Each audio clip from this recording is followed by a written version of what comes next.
Hey everyone. Okay, time for my little weekly update on my channel planning.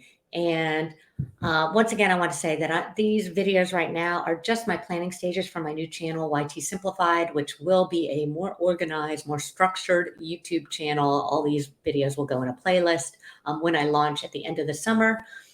But I just thought that as I think of things, because I'm really not going to sit down and work on my channel until I get back from a lot of travel and everything like that, which pretty much takes me to the end of July.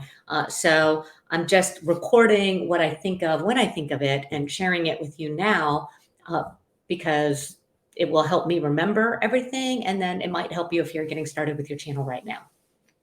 So today's topic is, who are you doing this for? And I think that's a really important question to ask yourself when you are starting or trying to grow your existing channel, because I think there are two different answers, and so two main answers. One, you're doing it for yourself, and you're doing it as your outlet. You're to share your knowledge, to build that community because you want that warm YouTube community. You enjoy uh, having that YouTube family, and then there's also um, the the people that are doing it because they want to grow. They really want to grow. So they're doing their channel for the viewers, in that they are looking, not their current existing viewers, but the potential viewers out there. And they are, building their channel to reach those untapped viewers.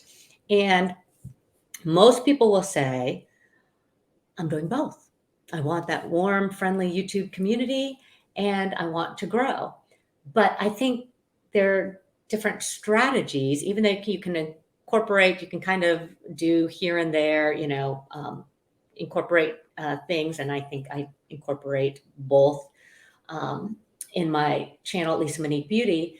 But in general, like mentally, when you're looking and planning your content, you have to choose which which audience you're looking for. So if you want to share what's near and dear to your heart, and share it with the community, and you just really feel like you don't want to be put in a box, and you don't want to do what everyone else is doing, you want to beat to your own drum, well, that is fine. That's perfect. That's great. That's People have grown very successful channels. People will tell me, well, so and so has a really successful channel doing that. Yes, but your growth is going to be a lot slower, unless you end up with some sort of viral video or something like that, or you're really an endearing person. Like a lot of the young YouTubers, there have been some really cute young YouTubers that just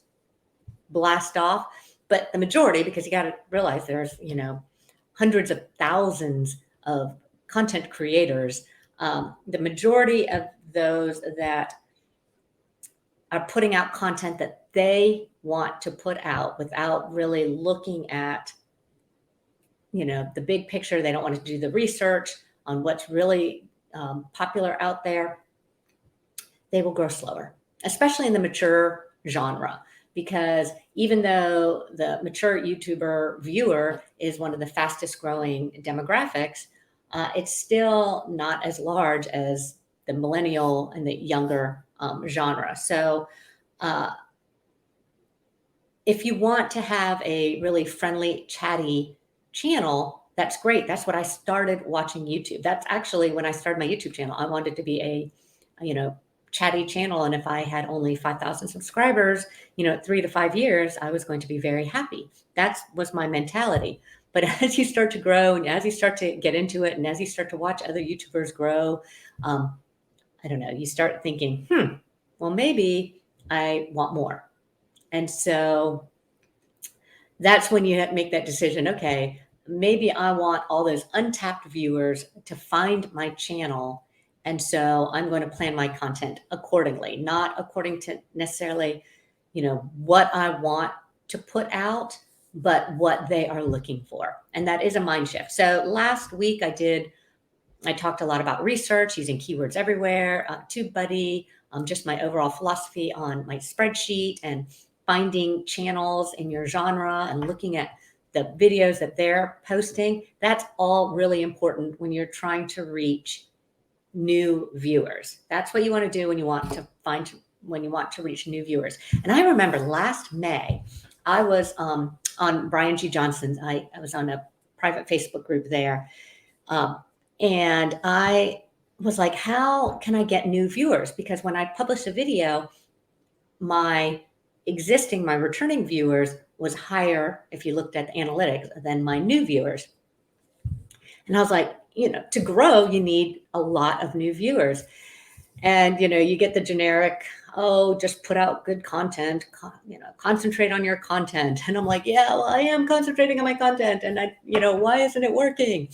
And so I think I'm putting out what everybody wants to see and hear. But last May was when I started the research that I talked about last week, as far as doing the spreadsheets and actually looking at search results and things like that.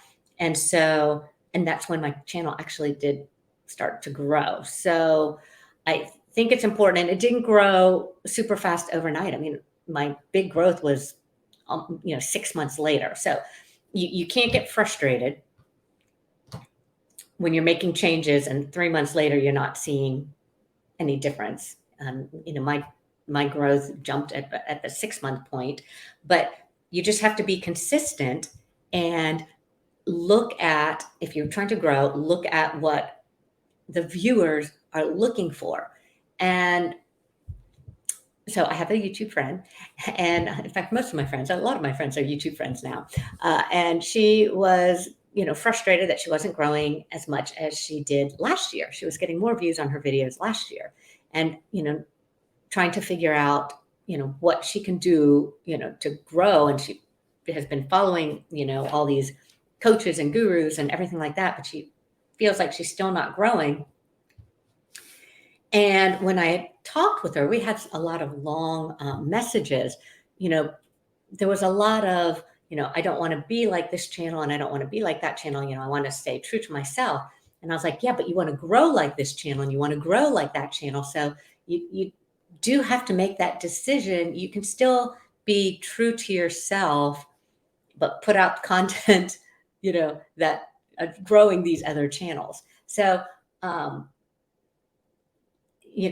can't stress the importance of looking at your competition. Even if you don't think of them as competition, look at your competition that's similar size to you, which may be, just a couple hundred subscribers, 0 subscribers, brand new channels, 1,000 subscribers. You want to look at channels that are a little bit bigger than you, like 5,000 subscribers, 10,000 subscribers. And every time you reach a new goal, you want to start looking at channels that are your next goal. So your goal shouldn't be, I've got 5,000 subscribers. My next goal is 100,000. You're at 5,000, it might be 10,000 or 15,000, or even 20,000. If you hit 10,000, you might be looking at 20,000, 30,000, 50,000. Look at what they're doing. Look at the comments in their comment section. I'm really not a big proponent of commenting on other channels with knowledge so that people look at you as a source of knowledge. I don't know that, but you can just comment that you really like the video. And if people are interested and like what you have to say, then, they might click and see, who you are and if you have that knowledge. But I just don't feel like you should teach on somebody else's comments. If you have a YouTube channel, I mean, people comment and make suggestions and all that on my channel all the time, which I am thrilled. And I do encourage other viewers, to tell about what products and, what works for them and everything like that. But I don't think that should be your strategy, even though it was a popular YouTube strategy in the past to just keep commenting on everybody's, every week they put a video and you comment your knowledge and contradict them or this and that. Anyways, I do think you need to be respectful in that regard. But anyways, I'm digressing from the channel and picking, what type of channel you want to be. again, there is nothing wrong with being a chatty, um, a smaller channel if that's your goal, and sharing what you want to share because you have a community that all enjoys the same thing, and that's great. But again, if you're trying to grow and reach, people that haven't found your community, you might need to start looking at what they are looking for in order to grow. And a lot of times, especially when you're starting a new channel, you have all these ideas and you're writing them all down and you're like, oh, I'm going to talk about this and this and this. And you definitely want to focus and really plan your content carefully, and think of how you can reach those untapped viewers. Now, having said that, I have my content planned all the way through mid-June, and then all of a sudden I decided I want to do an Amazon video. And again, this is on my other channel, Lisa Minnie Beauty. And so even though it wasn't in my content calendar, I'm going to do an Amazon video. I'm going to film it this week. It probably will go out either, I don't know if I'll go out next week or the week after, but it's not to say you can't, do changes and everything like that when you're planning, but you do need to have some sort of structure to make sure you're not drifting too far off track on where you want to go. So anyways, that's it. That's my little broadcast for today. Just really look at who you're making your videos for. If it's for you, and it's okay to do them for you, you and your community, that's great. And then most people will say, well, I want to do both. I want it for me and my community and to reach the viewers. But I think that's kind of separate. So you can do you and your own community, and that's one type of video. And if you are trying to reach other people, I think your research and your content needs to go, your planning needs to look at, what your viewers are looking for. And again, while you're filming the videos on what your viewers are looking for, you still can be yourself. You still can tell stories. You still can encourage a community, but your topics, your content is definitely geared a little bit differently. So anyways, that's it for today's video. I hope you find it a little bit interesting, a little bit helpful. Thank you so much for watching, and we will see you next time.